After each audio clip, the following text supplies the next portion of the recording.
Good morning, everyone. I thank you all for joining me Saturday, June 15th for another day text. Sorry I was not available yesterday, but I had a few other things that I had to take care of. So I hope you enjoyed the videos I did upload. And I'm close to finishing my Toy Story garbage dump. And what I'm doing is the reason it's taken a little longer is because I started to think about it, and I realized, well, if I just do Toy Story 4, what about Toy Story 1, 2, and 3? And so I thought, well, maybe I can go back another time and do those. But then, it's just, with some of these older movies, I am going to go back and do older trailers on some older movies, and also I'll do retro garbage dumps. But for Toy Story 1 through 4, because a lot of us watched maybe when we were younger and we had kids, if you had kids, around the time when Toy Story 1 came out in the 90s, then, you might wonder, is it different? Is Toy Story 1 and 2 much different from 3 and 4 in terms of hidden symbols and imagery? So what I did was I got a compilation video of the Toy Story 1, 2, 3, and 4 trailers. And I'm going to use a sample from each one. And so we're going to do like a mega dump, mega trash. Because come to find out that the first two were doing some of the same things. So this is, the embedding of symbols and imagery in these movies is not brand new. It seems to have taken on an increased level since like 2007 or so. At least that's what it seems to me. But it's been going on for a lot longer. So I'm close to finishing that. I should have it up this weekend. And so hopefully you'll all enjoy that. But let's get back to these day texts. And then at the end of this show, I'll give you an update on tomorrow's show, the Sunday show. So we're working our way through the letter of 1 John in these day texts. And we're in chapter 5. John was Jesus' beloved disciple. He wrote a great message, gospel narrative, or history of Jesus' life and teachings, in addition to Matthew, Mark, and Luke. And John also wrote 3 letters that are near the end of the New Testament, or at least that's where they're located, as well as received the revelation that we'll be considering after these 3 letters. So we're close to finishing the first letter. We're in chapter 5. That's the last chapter. Today we're going to be reading verses 5 through 9. So I'm going to go ahead and start with verse 5. At times I'll stop and make an application. Other times I'll just go straight through, and then we'll talk about it. So if you have any questions, you can put them down, and I'll do my best to consider them. All right, 1 John chapter 5, verse 5 reads, "Who is the one defeating the world, if not the one believing that Jesus is the Son of God?" We've talked about this elsewhere from the letter of 1 John, and how really this is what we're required to believe and to confess: Jesus as the Son of God. Not God the Son, or as part of a Trinity. We've realized people have those views. We just don't share them because we don't believe the Bible requires us to. Verse 6, "This is the one coming through water and blood, Jesus Christ. He came through the water when he was baptized, and of course he came through the blood when he gave his life. Not with water only, rather with water and with blood. And the Spirit is the one testifying, because the Spirit is the truth." This is just like what Jesus said in John's narrative in John 15, when 15 and 16, he talked about the helper who would come and who would help them to remember the things that he taught them. And so then in verse 7 he says, "Because there are 3 who are testifying." Verse 8, "The Spirit, the water, and the blood. And these 3 become one." More literally, are into one. Now, this reading, of course, in the King James Version is different. It reads more Trinitarian, but it's in no way based on the earliest and best manuscripts. And so the understanding that's presented here is that Jesus was validated through water, blood, and spirit. He was baptized, he gave up his blood, and the Spirit testified to him both when he baptized and after his resurrection, when he sent the Holy Spirit.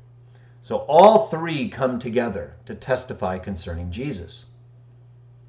And that's why John says in verse 9, if we receive the testimony of men, the testimony of God is greater, because this is God's testimony, namely the testimony, the witness he has given concerning his Son. So he's basically saying there that we hear from humans and we receive testimony, a witness, a declaration of what they believe is true and why. But Jesus received the threefold validation of testimony, namely, he dedicated himself openly by being baptized by John. He received the Spirit openly when the Spirit descended upon him and continued to operate through him during his life and after his resurrection. And he was validated through the giving of his life or blood in sacrifice and atonement for our sins. And so that now we no longer have to appease Jah through a temporary system of sacrifices, which is what the Mosaic Law was designed to do. We're sinning. We're making all these mistakes and doing terrible things. Look, I'm referring to just us, the ones who are trying. I'm not even considering the ones who aren't trying. Think of how much Jah tolerates. How much do you think you would tolerate if you made something like the earth and beings like you to live in it, and they all started doing their own thing and destroying it? If they weren't your children, you probably wouldn't be very patient with them. But because we are children, remember what John said, the children of God. That was our last day text. Because we are children, he has mercy on us. He knows we're weak. He knows we've been deceived.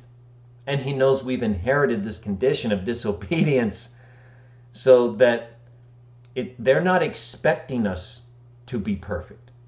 They're expecting us to try. They're expecting us to have faith in the reasons why we try. And that is Jesus Christ. We're supposed to have faith in the things that Jah's Son taught and did, so that we can do them similarly and have life through him. That's the message. That's what we believe. That's what all of human history has been showing us. And while the world dates things tens of thousands of years, even hundreds of thousands of years in the past, there's just no evidence for that. The dates that they assign to different bones and other artifacts are often incorrect and based on surrounding sediments, not the fossil itself. And the history of humankind, whether it's through evidence of astronomy, metallurgy, or writing, are all consistent with the biblical timeline. So that's why we follow it. It's not just a book of myth and legend. It's a book of history. The history of Jah, the history of Adam and Eve, of Abraham, of Moses, of David, all these people. And most important of which is Jesus Christ. So we believe he came from heaven to earth to teach us God's will, so we would know what we need to do in order to please the Father. And if we forget, we just look to Jesus as our writing sample and we try to get things more in line with how he did it. And that's why we do these day texts, so we can be reminded of the things we need to know so that we can defeat the world. Not by arguing over unnecessary beliefs, meaning they're not explicitly taught in the Bible, but by believing Jesus is the Son of God. That's it. That's what we're told to believe. And so that's what we teach and proclaim as well. So we encourage everybody to consider these things, to look at the history of the Bible and the people that are described in it, to listen to the things they teach, and ask yourself, if you did those things, would your life be better today? I believe they would. So I hope you will consider these things with me and on your own, so that you can grow in your faith and knowledge of both Jah and Jesus. and help us all to give them the praise and honor that they deserve. So that's good. We're getting close to finishing up 1 John here. And then 2 John and 3 John are not very long. So we'll be into Revelation pretty quickly. And it's not like I've translated a lot of Revelation, but we'll go through what I've done. And then we'll reset with Genesis, where there's a lot more material for us to consider. So as far as tomorrow's show, here's what I'm going to do. So the next CW Jot Talk, number 20, it's going to continue our series on the pre-Christian evidence of Jesus as the Messiah.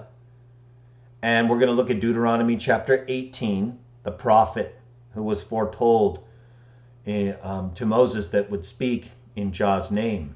And that's our next text for that series. But we're not going to do it tomorrow. I'm going to do it the next Sunday. Tomorrow, what I'm going to do is I'm going to re-upload Open Session 3. Which I've had taken down for a few months because of just different issues and one editing issue. So I'm going to re-upload that tomorrow. Take a look at it again if you saw it before. See, it's got some great information.